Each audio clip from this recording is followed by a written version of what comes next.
Labdien, dārgie draugi! Mani sauc Andis Kudors, un šis ir projekts Dāvida armija. Vēlos atgādināt, ka tiem, kuri ir kādā atkarībā, ir iespēja nākt uz Dāvida armijas sapulcēm otrdienās 19:00 klātienē. Atrakstiet pirms tam uz davida.armija@gmail, un tad sarunāsim par šo.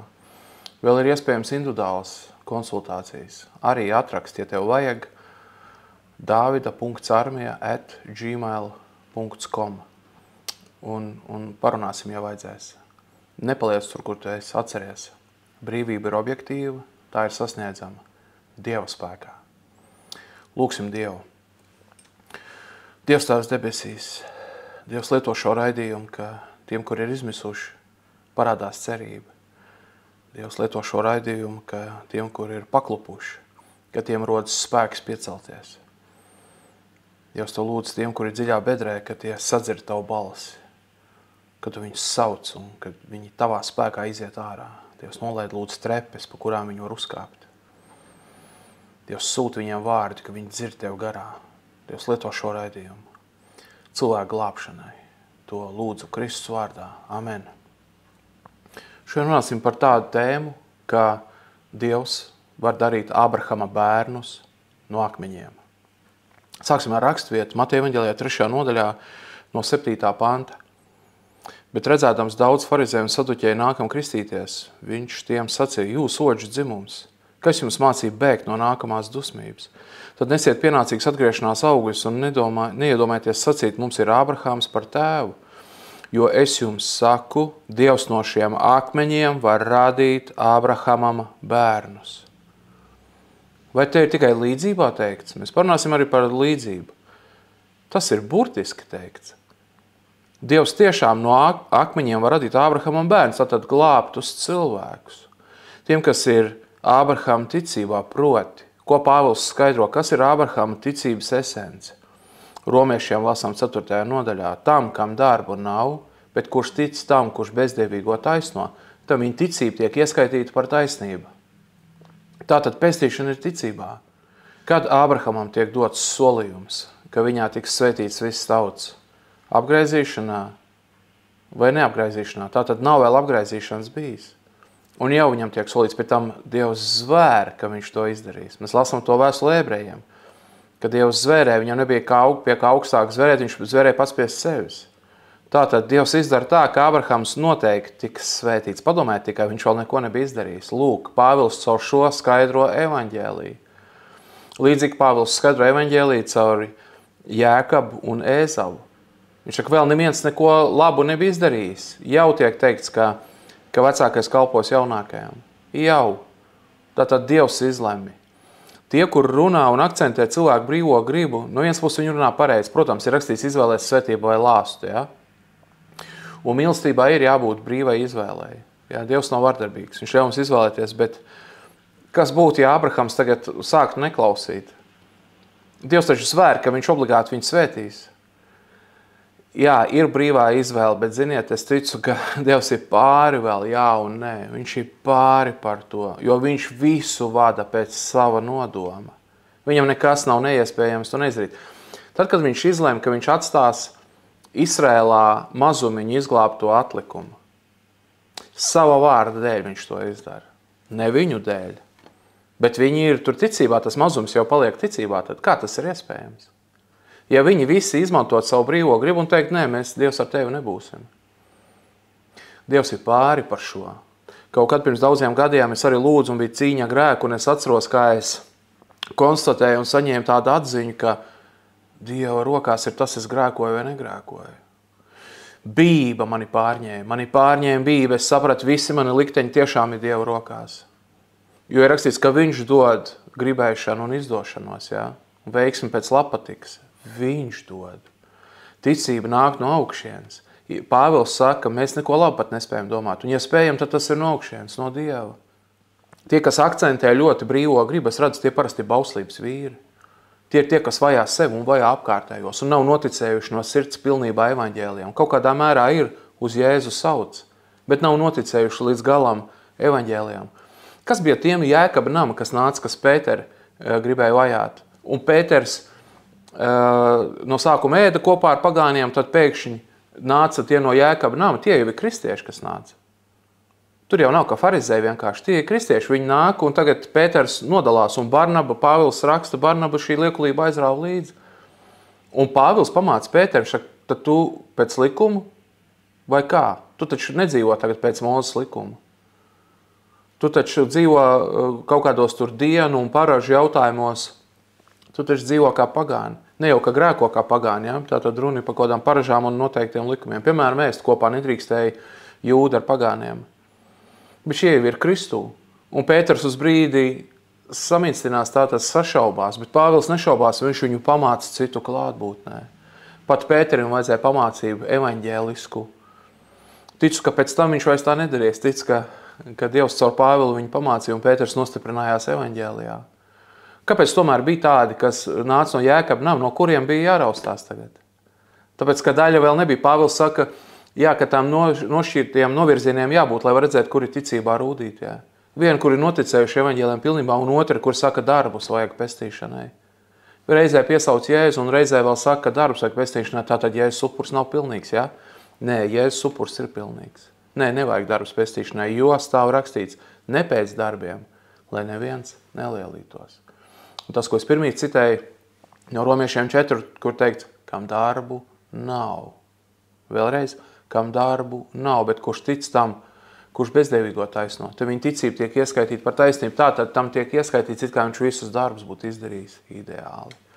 It kā viņš nekad nebūtu grēkojis. Tas ir pārāk brīnišķīgi, vai ne, lai miesas prāts tos atvertu. No, ja?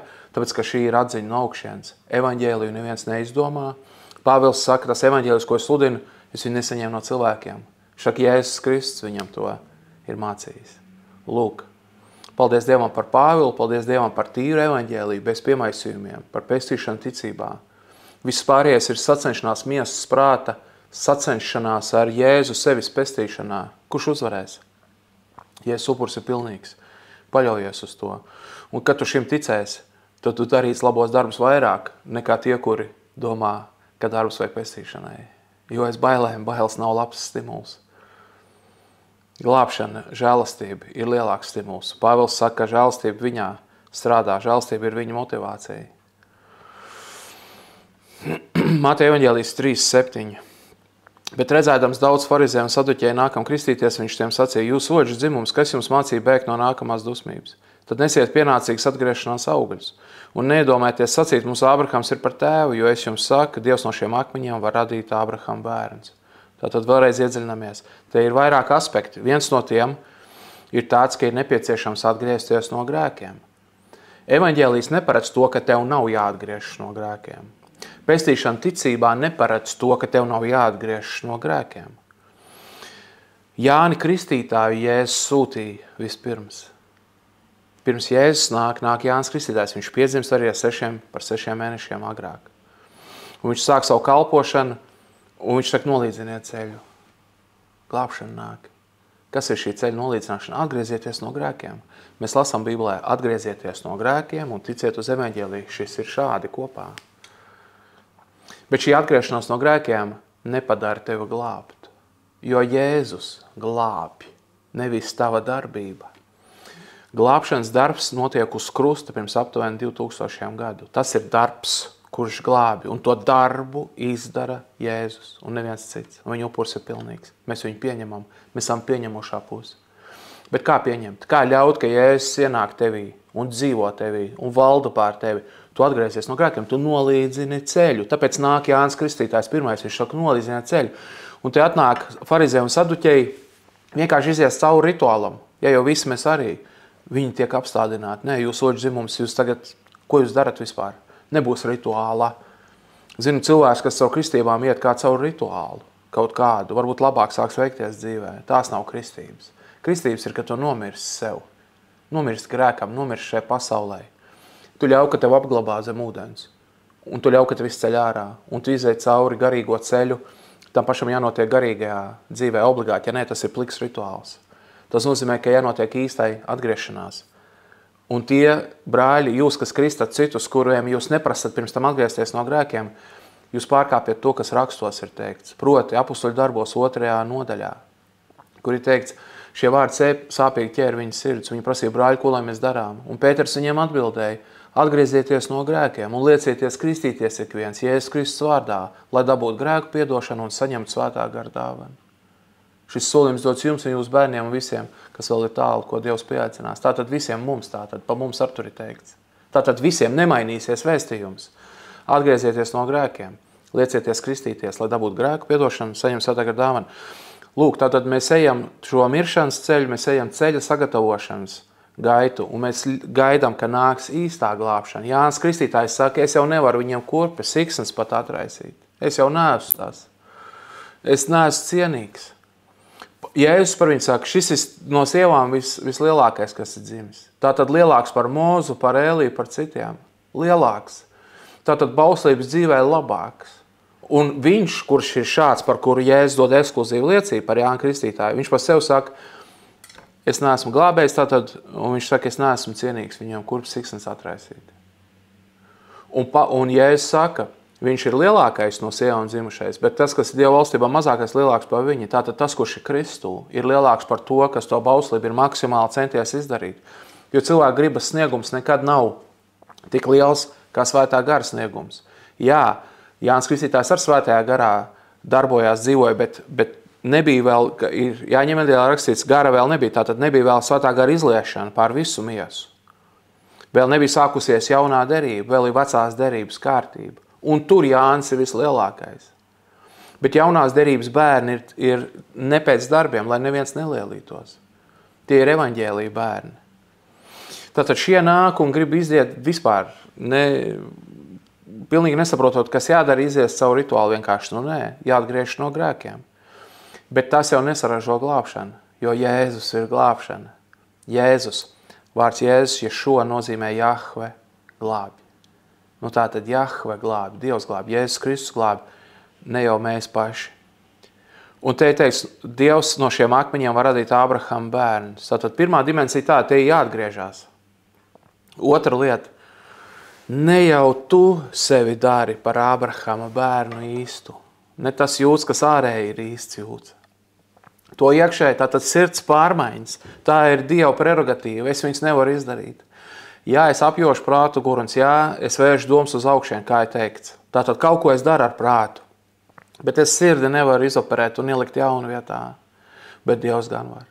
Jaunā derība kā tiek paskaidrot, kā viņa piepildīsies, kā būs svētais gars, un te teiks, ka sirds tiks nomainīta. Akmens sirds izņemta ārā, un miesas sirds mīkstā ielikt iekšā tāda, kuru jūt, kas ir apgraizīta, tādā ziņā, ka Dievs tiek klāt tavai sirdī, tavai iekšējai būtībai, tu nepretojies, tu neesi ciet, tu esi gatavs, ka Dievs tev glāb, ka viņš tev vada. Dumpinieki nesasniegs labus panākumus, lepnie nesasniegs. Tāpēc pazeminies, atgriezies no grēkiem un es saņemu Dievu glābšanu.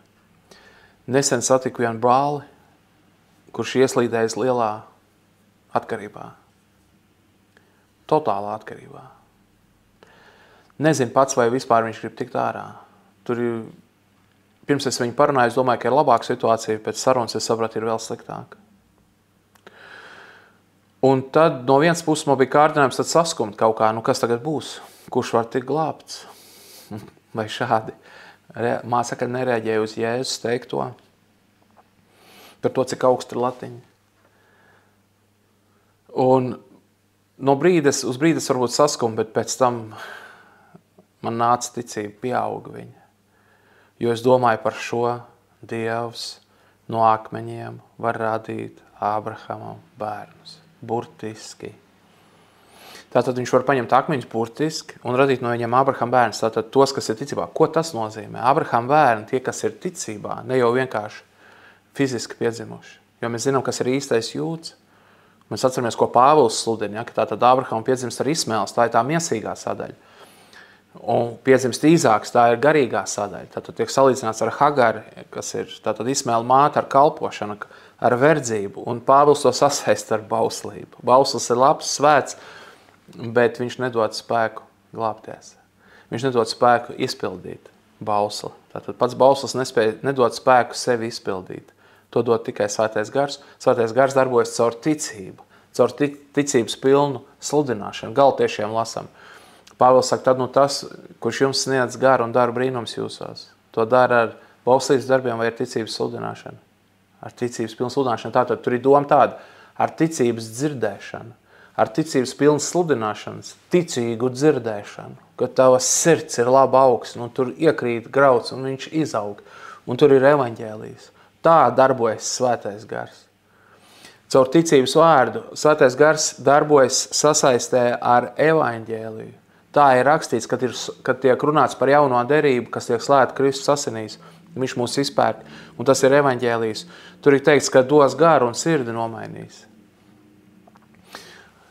Es pieaugu ticībā, nevis samazinājos, tad, kad es domāju par to brāli, kurš ir lielā atkarībā, tādā dramatiskā, kur pat īsti negrib, ka tik tārā nevar saprast, kas tur darās.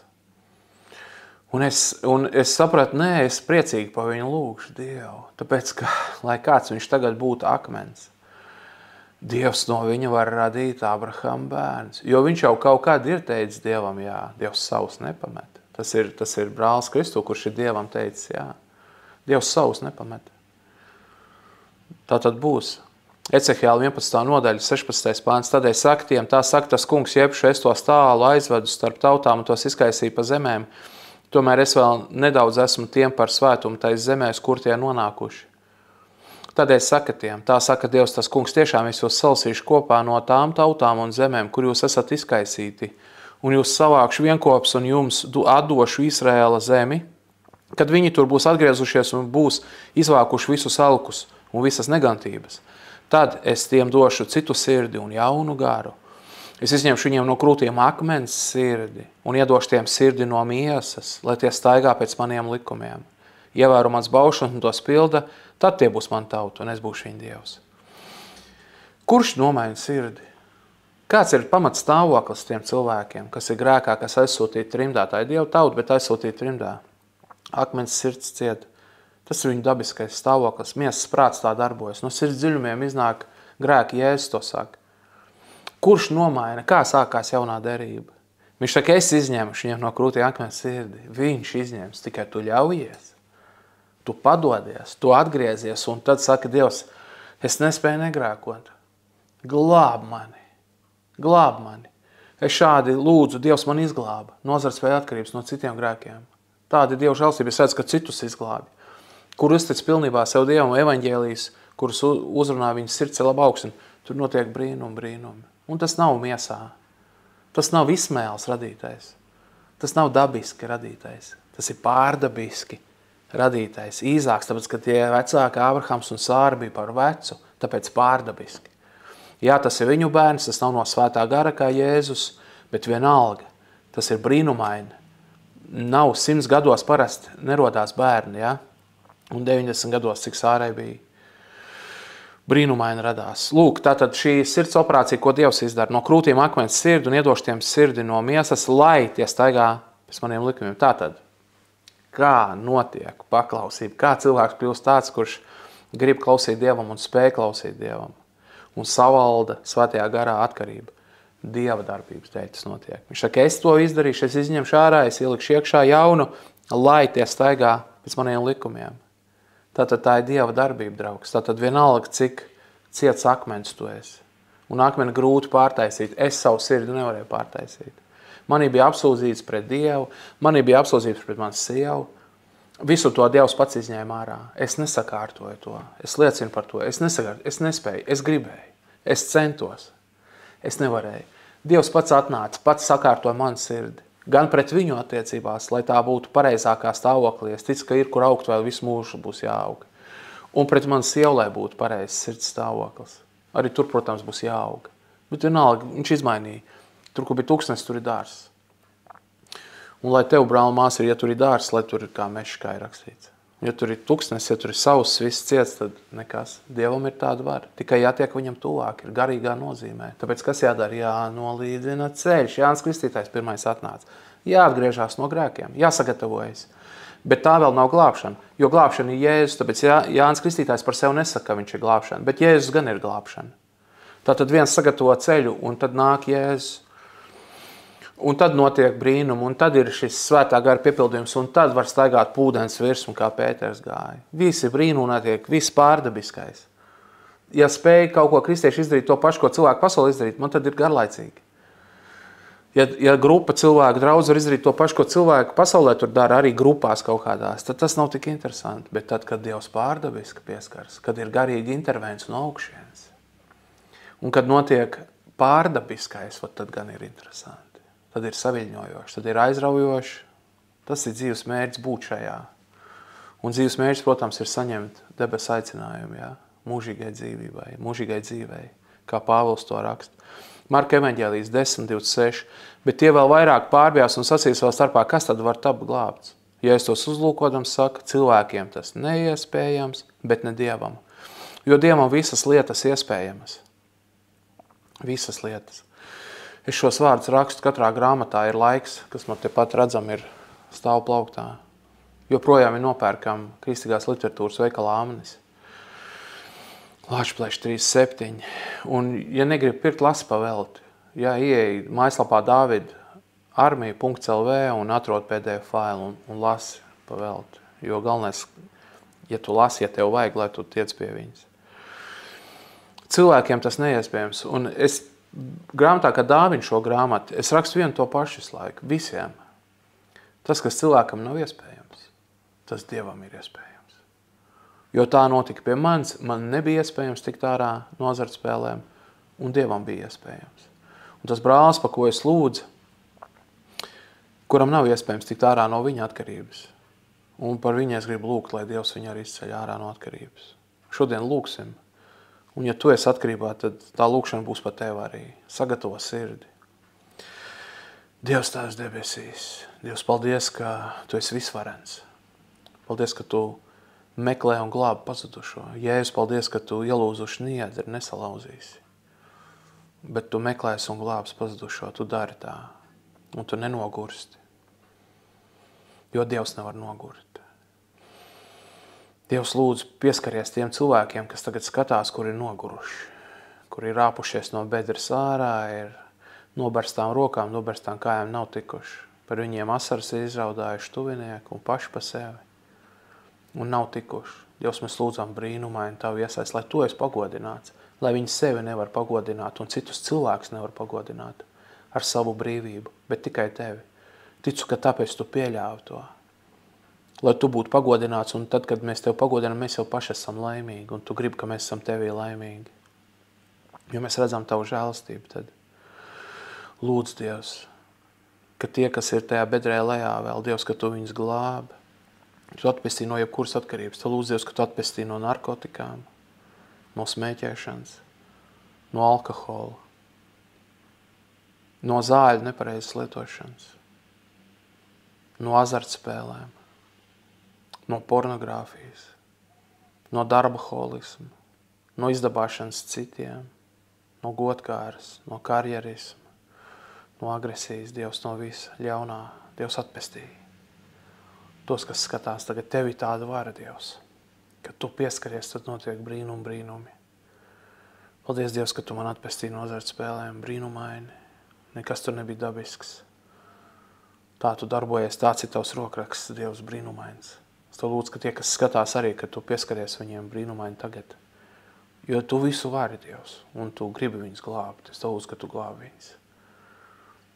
Ka viņi iziet brīvībā, Dievs, ka ķēdes nokrīt, ka viņi tiek ārā no bedres. Viņi lido uz gaismu, Dievs. Viņi iet pa ūdens virsmu. Tur, kur nav iespējams iet, viņi iet.